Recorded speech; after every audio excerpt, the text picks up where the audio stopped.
Welcome back to the Mothers of All Crime. This week, we're going to be talking about part 2 of our recap of Sins of Our Mother. It's a documentary about Lori Vallow and Chad Daybell and their terrible, terrible crimes. We talked last week with Katie, and we're going to pick up kind of where we left off, talking about the kids being missing and all the weird stuff that Lori and Chad are getting into. How are we doing, Krystal? We're doing good. I'm excited for part two because I think this Me is the too. section where things get a little crazy. And that's saying Mm-hmm. something because all of part one was already crazy. Yeah, I mean, Lori gets crazier and crazier. It's Yeah, we saw her start really odd. off as like a really good mom and then slowly Mm, watched her. I don't want to say spiral because that's like my perspective of it, but mm-hmm. evolve might be a better from each of her relationships, but also how she perceived her religion becoming stronger in her faith, finding her quote true love, her twin flame if you have one. Um Mm-hmm. and watching Charles disappear and Chad really step in as her man. And I think we're right up to the point where they're getting married, which was Yeah. So 2019. Lori and yes, November 5th, 2019, which is significant because Tammy died in October. Mm-hmm. Um, so pretty tight timeline on that. Um, so they got married in a very small service on a beach in Hawaii. And this is when Chad officially becomes husband number 5 for Lori. And this is the big love of her life. And yeah, they exchanged their wedding rings that they bought prior to Chad's wife's death. And Mm-hmm. yeah, that's pretty much where we're at right now. Yeah. And I just want to reiterate for being such strong Mormons, divorce is not Mm, typically we something we see, and her going through 4 men beforehand. I still think that's crazy. Yet she's telling everybody she's the best and yes. most religious one. Well, to be fair, she did not get divorced from Charles. She had him murdered. That's So true. that Yes. is So only does that 3 count? divorces. um, I did Um, also I do some don't. searching, and I can't find her anywhere on who she was sealed to or if she was sealed. So Mm, I guess they don't really make that public. I'm also not in the church, so it makes it kind of hard to find, I'm sure. But I did think that was interesting. yeah. I wonder if she even bothered with it with her first husband and then maybe wasn't eligible for the second or third or fourth I don't or fifth. know. And by the time she married Chad, she is fully fundamental. And I don't think Yes. that they're not going to the temple. You know what I mean? Like Chad is I her also, yeah, I think main Chad spiritual.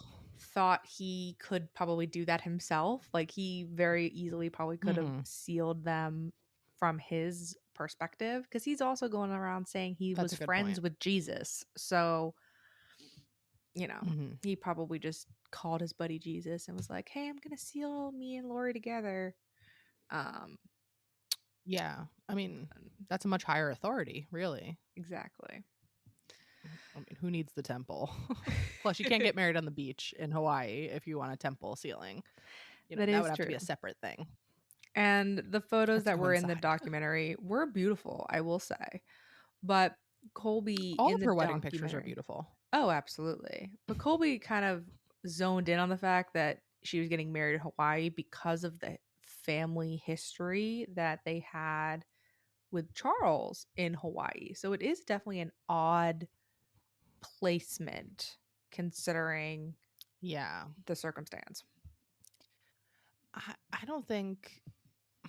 I think she just really liked Hawaii, Hmm. and she would have gotten any of her husbands. And if things had gone differently, husbands in 6, 7, and 8 would have also had to live in Hawaii with her. Probably. I think that was just where she wanted to be. Yeah. I mean, I don't blame her. So, but Yeah, me either. at this point, so we'll go back to the documentary. we have Mhm. they're married. Colby is Mhm. off living his own life with his wife and his children. But Tylee and JJ were supposed to still be in Lori's custody and living with Right. her and now Chad. Right. Because we remember that Charles is dead and also Tylee's dad is dead. So, which I do want to talk about at some point, Tylee's dad, and I have some theories and suspicions, but we can get to that at a later point. Um, but they don't have dads now. So Lori is their sole parent. And so she has full custody of both of them. So they should Mm-hmm. always be in her care. But they are not in any of these wedding pictures. Right, which I see both angles because of how fixated she is on this relationship and also with the fact she wouldn't let Tylee go to Colby's wedding. Like I could see how she would see the kids as not aesthetic to her budding romance and these beautiful pictures and all of that jazz that comes with that. Yeah, But it is that could be. odd on addition because you have Colby communicating with Tylee. You have the grandparents still very involved with JJ. So it's not like they had no family whatsoever. They just didn't have that second Right. parent that would have that custody agreement with. Right.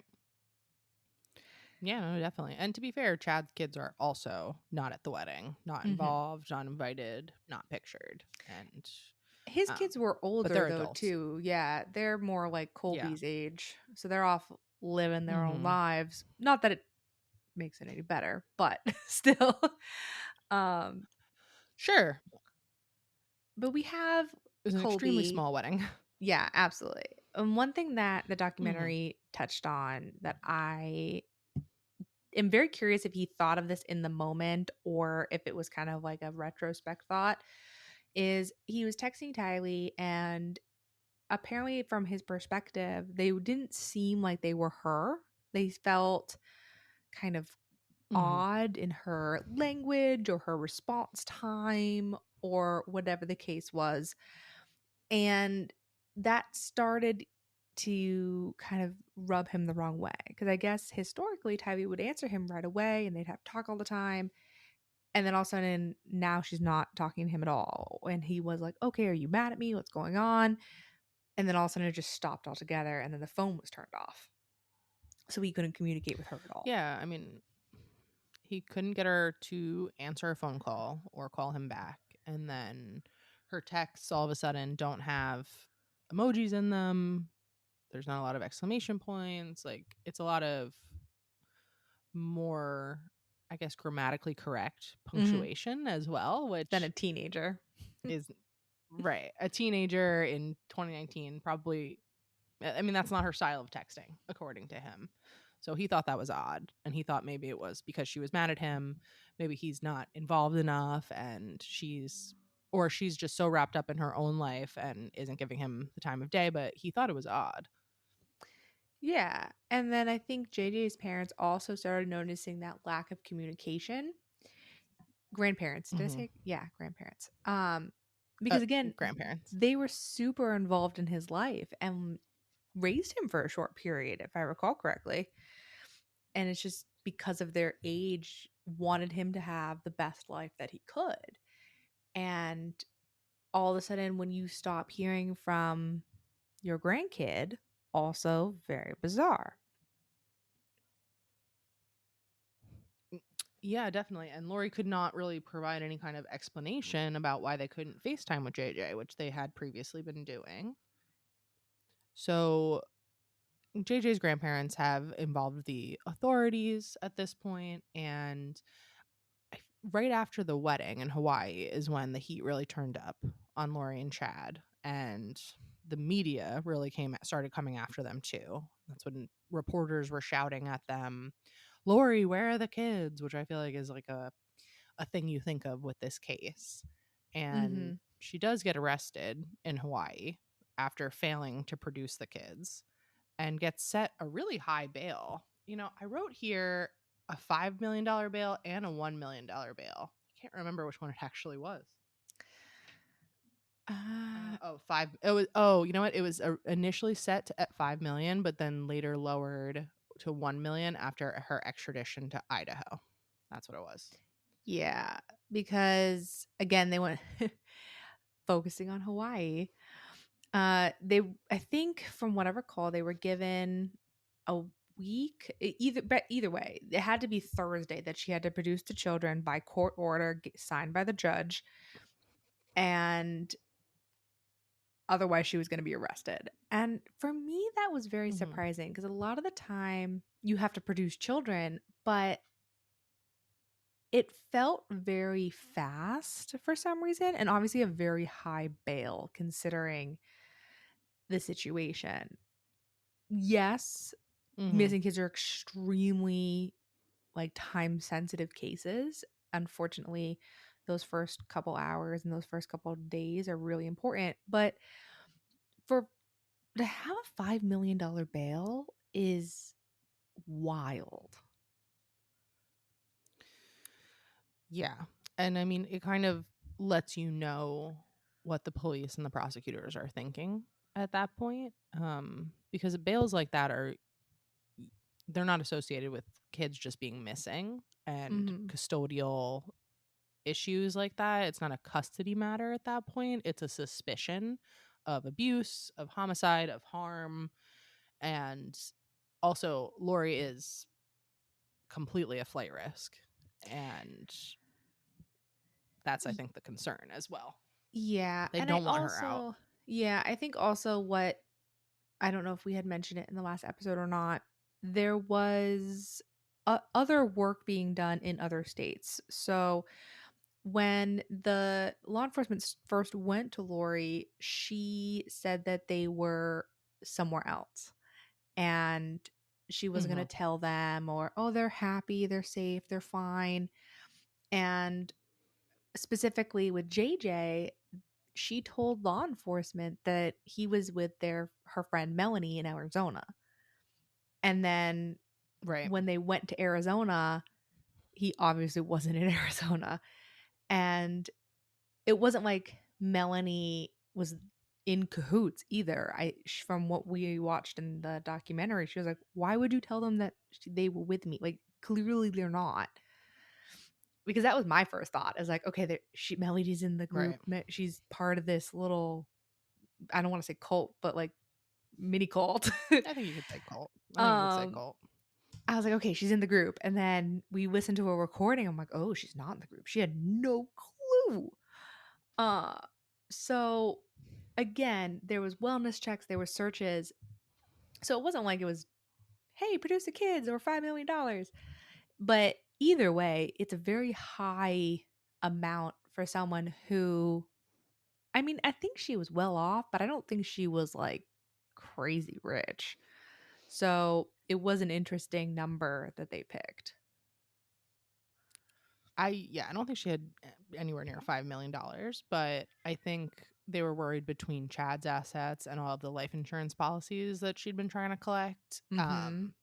That she had money, that she had assets, and she had social security income. I think they were worried. I don't know if she had property in her name, but maybe that Chad would be willing to post if he could use his house as collateral. Mm-hmm. Like if it was something like if it was $500,000, $200,000, maybe he could have come up with the collateral for it, because you don't actually pay the bail, right? You put up collateral usually, or you put up 10%. And so Yeah, if it's most of the 5 time. million, 10% is $500,000, right?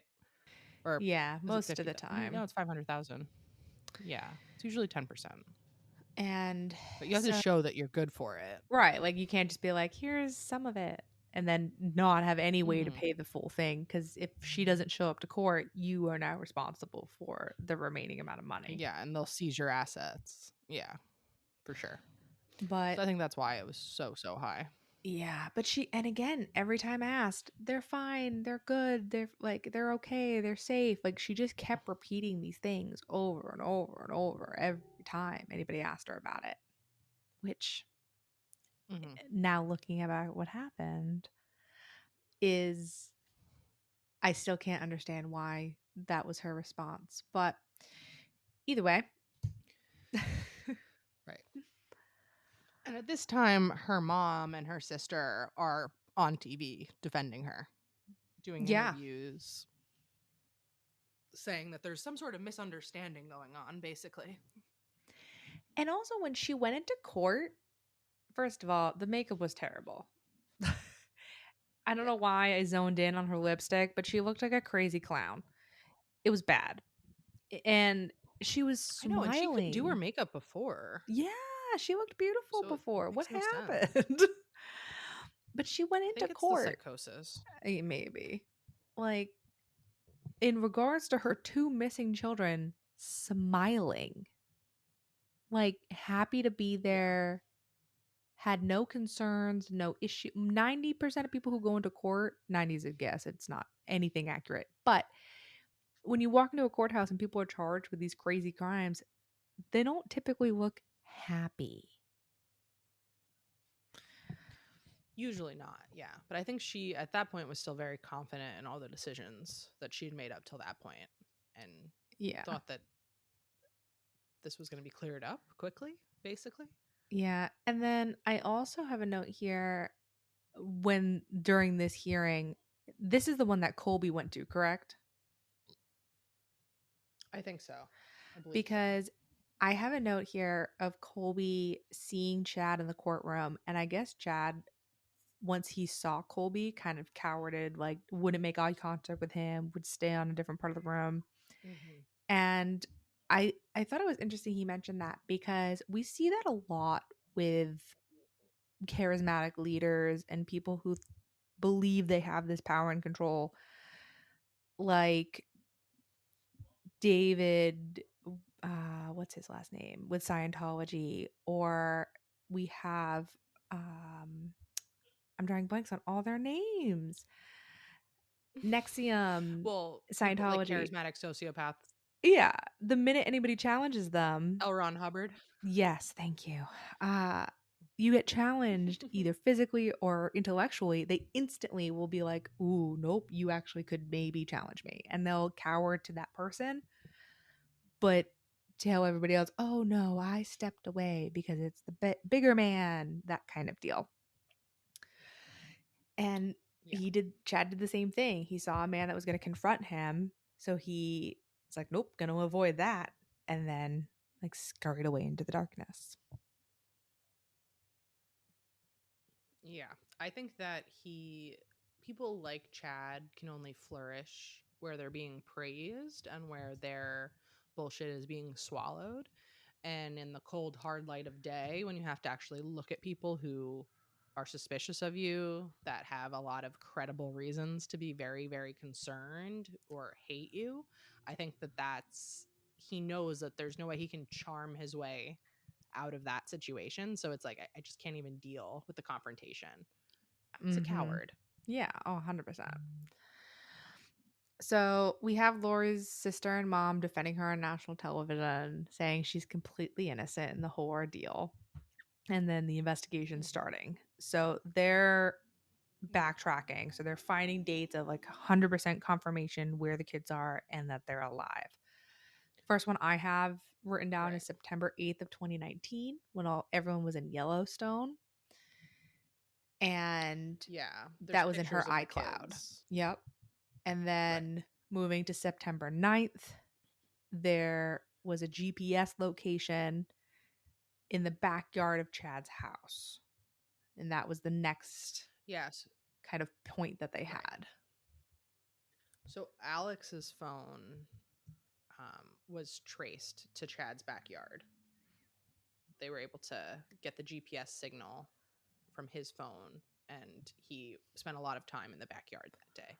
Yeah, he was back there for about 2.5 hours. And Hmm. Chad's not living in this like pool luxury, like it's not somewhere you're going to be spending 2.5 hours in the backyard, kind of in the corner of the Yeah. property for no reason. Right. And it's also the same day that those texts about the raccoon that Chad had to kill and bury in the yard.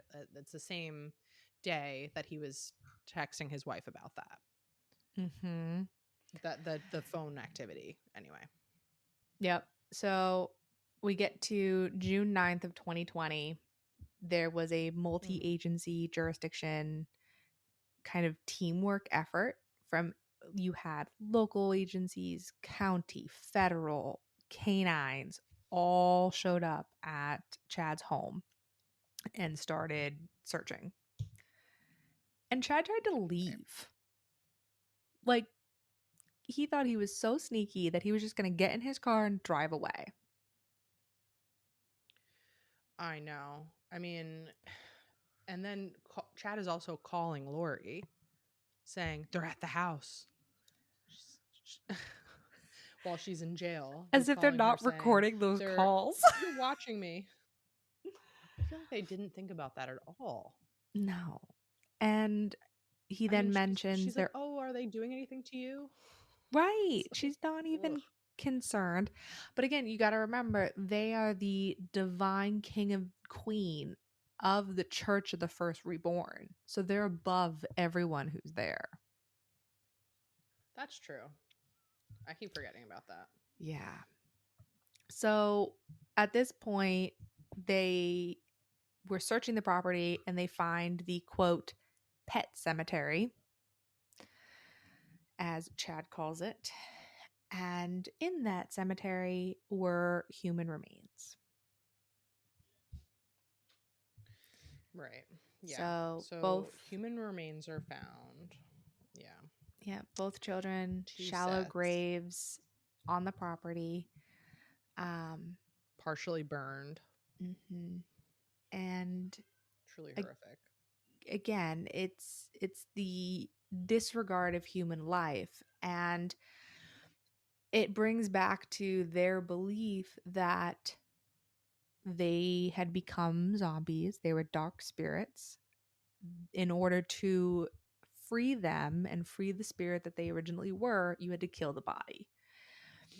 And it kind of brings us back to that list that Chad had made about the lights and the darks. And on that list, Tylee, the daughter, was listed as a 4.1D, which is dark. And I think it was a 6 point Yes. scale in both directions.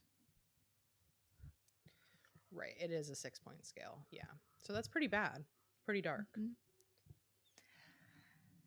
Yep. And then so obviously Lori was confronted on it, and I like had a moment of rage when I heard this. She literally responded with, "Yeah, I miss them too." What? You you're the reason they're Yeah. dead, and you're going to sit there and say you miss them? Ma'am. Well, she misses them before they became zombies, is what she means. Yes. Yes. Yeah. Ooh. And Yeah. it So, I'm trying to think with the dates too, because it is interesting that there was no point, and I may have missed it, so tell me if you caught it, and on a point where you can go from dark to light. You can go from light to dark, but there's no possible way to go from dark to light. And the path was unclear to me anyway. I didn't really yeah, understand how you changed. I think it was just Chad's opinion. right, because he was constantly updating this list and sending it out. And Mm-hmm. even Lori, his divine queen of the firstborn, was only a 4.3 light. Chad was a 6 light because he's perfect. But Sure. how is your queen not at least a 5?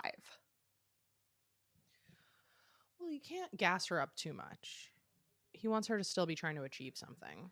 Well, that's why you put her on, like, right? Like, you, because is there no Mm-hmm. 5? Like, that would be my question. I'd be like, hold on. If I'm the queen, you're telling me there's no one above a 4.3? Only Chad. Only Chad. Mm-hmm. And I think another important thing that I've noticed is in his version, the world was going to end on July 22nd, 2020. Granted, the world kind of Mm-hmm. did end in 2020 for a little while, For a but little bit, yeah. it is interesting that that was the date that they picked. I don't know why. I couldn't find any reasoning for that one either. But July I, 2020. I'm not really sure. Maybe it's like the Mayan calendar or something. I think he just like picked something random. Mm-hmm. Um, but that's also why they didn't really try that hard to cover this stuff up because they didn't really think they'd be It wouldn't accountable for matter. very long. Mm-hmm. Yeah. I mean, they didn't think they did anything wrong in the first place, I guess. I mean, I actually don't know if I believe that. I think Chad knew the whole time that this was bad and Yeah. that they were doing something wrong. I think he is. I think he wasn't. I think Lori definitely had some kind of mind control belief happening. I think Chad was fully aware because Yeah. she kept And I'm not saying referring he's not to, ill. oh, 100%. He's nuts, but he's But not he wouldn't be incompetent. Like, you know what yes, I mean? Like he fully knows, yes. Because when you ask him which those is kind of different. questions, he just is like, he redirects. Versus when you ask Lori questions on why she's doing things, she will quote Bible verses. Like when Hmm. she was talking about killing her children, she referred to Abraham and Isaac. And that's how they had to prove their Right. loyalty to God, is by killing his son. She just forgot the part in that story that God then tells you to stop and not actually kill your child. You followed Right. Yeah, through. that part is missing. Right. But I think that kind of supports your point of the the motivation for it. I think Chad has a lot of power, control, wanting that dynamic. And I think Lori has this need to be the perfect religious icon, and everything's supported with Bible verses. We're going to see it as we continue to talk about like her trials and stuff. She's constantly quoting things like that. It's not making excuses, it's justification through God. Yeah. No, definitely. Completely justified. And it's all very deranged. So they found a ton of evidence. Essentially, there's cell Mhm. phone evidence. There's people testifying about. So Melanie Gibbs testifies. David Warwick testifies about all of the unhinged things that Lori and Chad are saying and doing. David's talking about JJ's zombie behavior, how Lori said that he was climbing up on cabinets or something, and that makes him a zombie.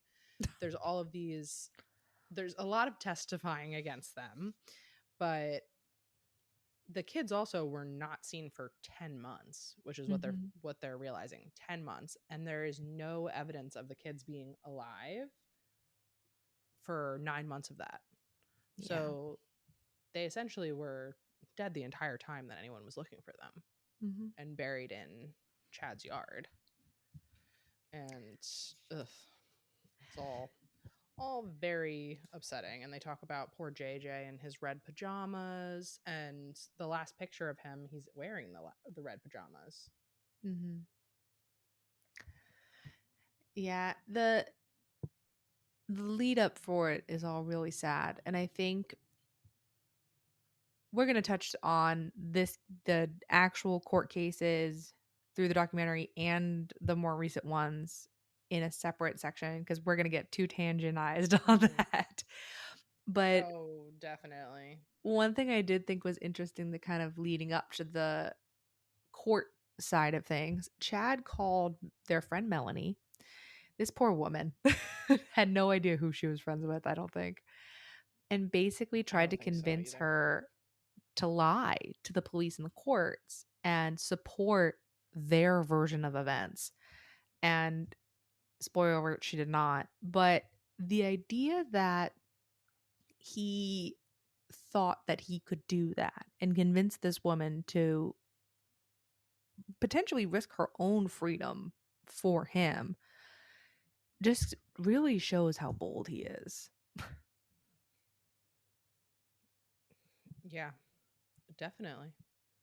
I I think that he really bought a lot of his own bullshit by the end, and he thought that Mhm. he'd be able to smooth things out, but didn't quite work out that way. It's pretty Yep. much where the documentary leaves off. I mean, they talk about Lori's competency a little bit, Mhm. but then we really get into the trials, which isn't heavily covered in the documentary, and we are going to do a separate episode about that, about the updates. Yeah.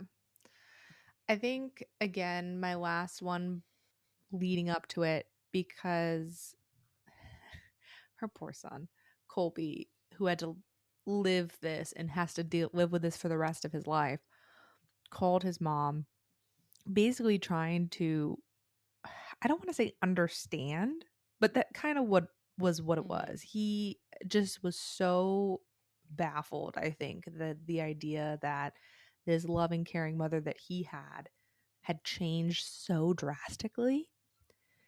And during that conversation, again with her religious tying it in, she basically was like, I'm full gaslight. I'm sorry you feel the way that you do. You were influenced by the dark. Joseph Smith's friends also turned on him, referring herself. Mm, And yeah, again, that is true. that superiority of comparing yourself to Joseph Smith, head of Mormonism or founder of Mormonism, you have to truly have this belief that you are above. And it's because of the darkness in your son that he couldn't believe you murdering your other child was a bad thing. Oof. Yeah. Oof. So, It's just like so dark. oh, it's awful. But so, what were your theories with Tylee's biological father? So I just thought it was very suspicious, the circumstances of his death. And I read one article saying that when he was found, like, so there's a couple of different things, but basically, they were not getting along. They were having a custody dispute.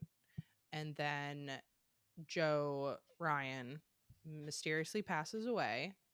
No one finds him for weeks. So a lot of any kind of potential evidence is not going to be able to be collected. And when he is found, the person notified, his next of kin, is Lori, and she proceeds to tell no one until she's already collected his life insurance and he's been cremated. And I thought that was very, very Mm, odd. And I think that he potentially is another victim of Lori's. She has not been charged for that, but I think it's very suspicious. I also think it's suspicious that her brother seems to have a lot of the similar symptoms of Chad's wife in death, where they were, mhm. foaming pink foam at the mouth, and they have these very sudden, unexplained deaths of otherwise healthy people. And I just think that I think Lori and Chad are serial killers, and they were systematically wiping everybody out in their lives. Like, I think Lori started it and presented it as an awesome solution to getting rid of these very inconvenient people that they could also profit off of. So that's basically my theory, is that Joe is another murder victim in this case. And I don't know if, I mean, I believe Colby that he was abused by Joe, and so I'm not mourning his loss. And I think probably good riddance and we're all better off, but I still think that it's pretty terrible to kill someone and profit off of it and not even inform their siblings or family of what's going on. That's basically it. Yeah, I could see that because let's see. Brian died in 2018, which is roughly the same time that Lori met Chad, because she met Mm-hmm. him in like late 2018. I don't know when in 2018 Ryan died. April 2018. I just looked it up. So he died in April Mm-hmm. 2018, and most things reference Lori and Chad meeting at a religious conference in October of 2018. However, it would not shock me if they had passings prior to that, because Mm.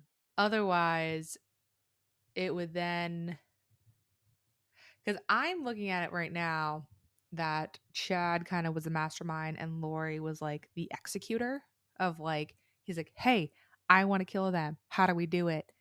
This is my thought process. And she goes, That's a great idea. Let me take care of that for you." And then like made it happen. That's kind of how I interpret it. But if Mm-hmm. with your That could theory, definitely be. your theory, she is has this plan already done, figured out how to do it with Ryan, Mr. Ryan, then she would be a lot more involved where Chad's like, I hate these people and I want to get rid of them. And she's like, hold on, I have a plan. It's worked once. Why wouldn't it work again? So that would make them more of a partnership Mm-hmm. than a leader follower kind of dynamic. So that's an interesting take on it. So I I go back and forth a little bit with Lori and how I feel about her competency and culpability. I think that she she's not it's not that she doesn't understand is the difference between right and wrong, or that she has any it's not like she's schizophrenic or bipolar. Like, I don't think those are what it is. I think she is just truly delusional about her religion, and she can use it to justify her terrible behavior. And then when she does that, she has to double down and double down and double down, because otherwise she's just a terrible person and she can't possibly accept that. So I think that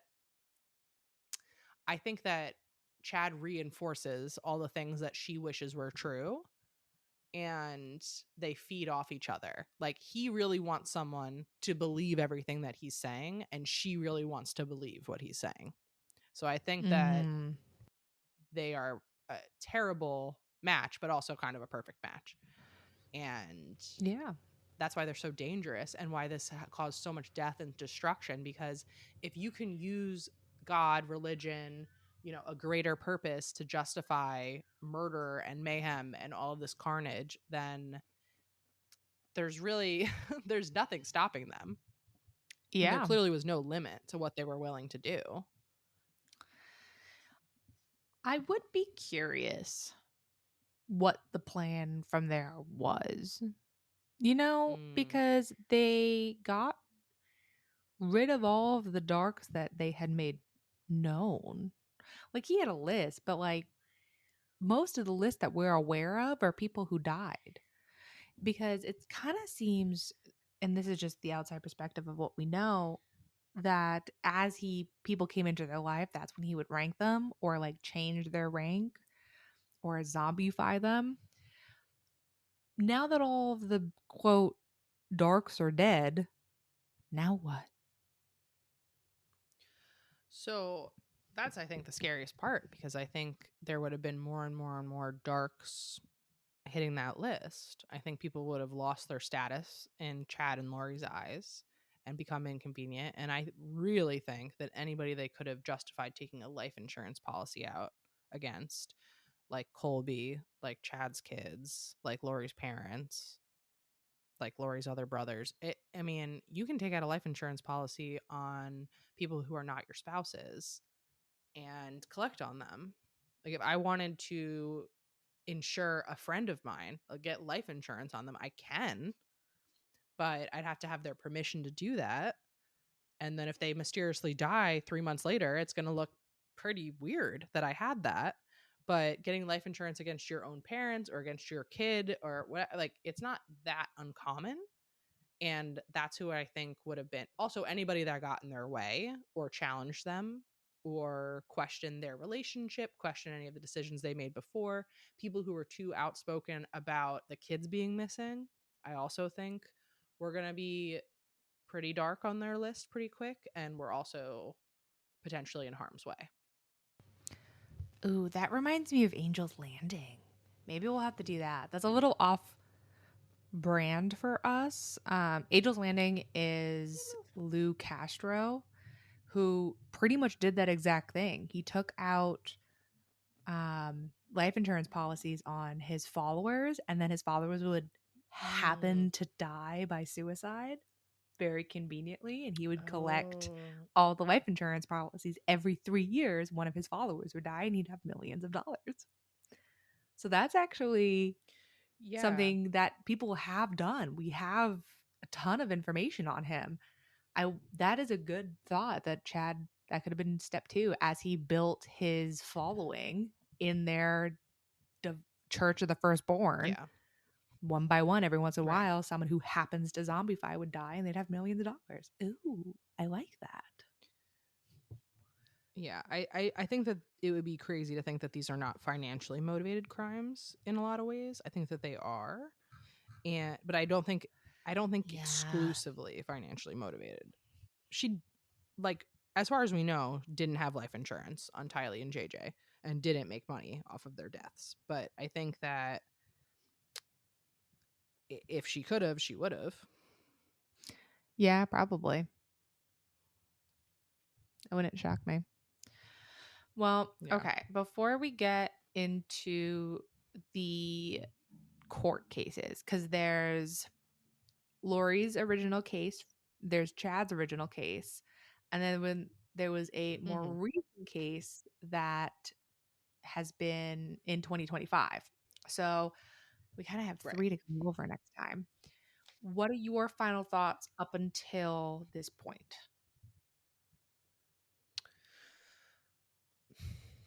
Just that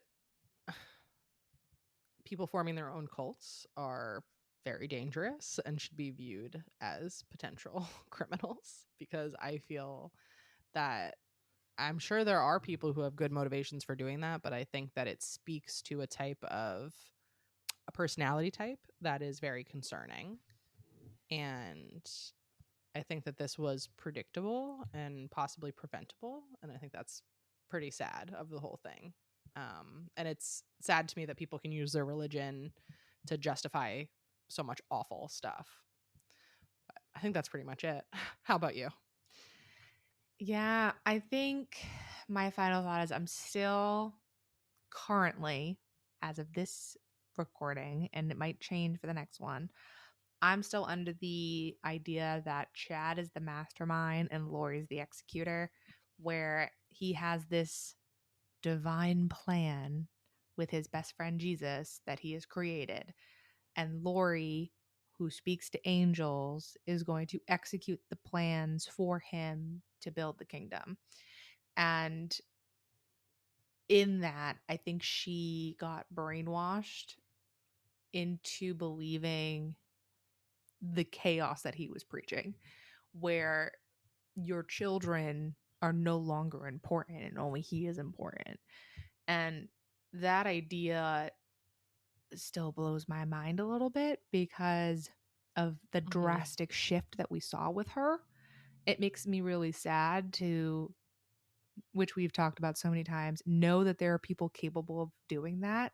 Like, I fully believe Chad knew he was doing that to her because very conveniently, none of his kids died. Right. That is Only, true. only her kids, only her family. Like, and his no one that was and his important wife. to him. Right. But I don't think he really ever cared about her. I think it was the Mormon, you get married, you stay married, you can't leave kind of relationship. Hmm.